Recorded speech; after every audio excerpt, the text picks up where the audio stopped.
everyone! Hola a todos! My name is Mr Pea y juntos vamos a aprender a hablar en inglés.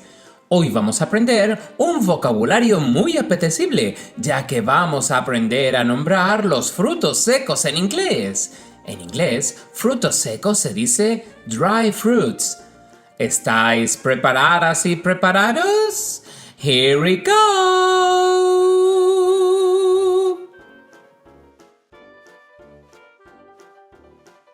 Almendra se dice almond. Almond.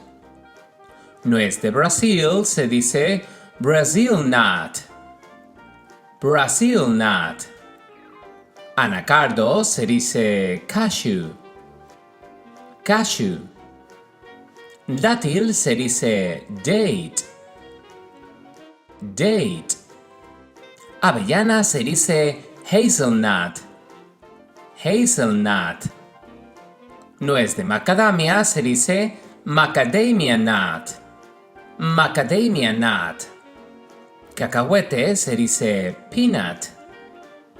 Peanut. Piñón se dice pine nut. Pine nut. Pistacho se dice pistachio. Pistachio.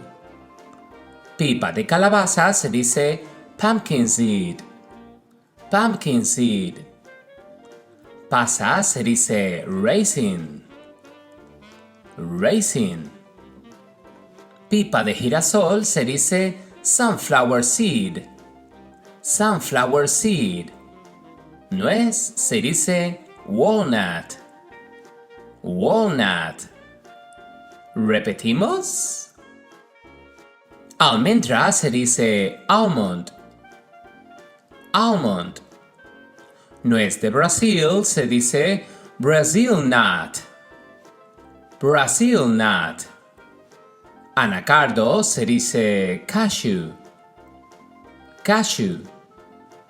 Dátil se dice date. Date. Avellana se dice hazelnut. Hazelnut. Nuez de macadamia se dice macadamia nut. Macadamia nut. Cacahuete se dice peanut. Peanut. Piñón se dice pine nut. Pine nut. Pistacho se dice pistachio. Pistachio. Pipa de calabaza se dice pumpkin seed. Pumpkin seed. Pasa se dice raisin. Raisin. Pipa de girasol se dice sunflower seed. Sunflower seed. Nuez se dice walnut. Walnut. Y esto ha sido todo. ¿Os ha gustado el vídeo? ¿A que dan ganas de comerse un buen paquete de pipas de girasol? A mí me apetece. Nos vemos en el próximo vídeo. Bye bye.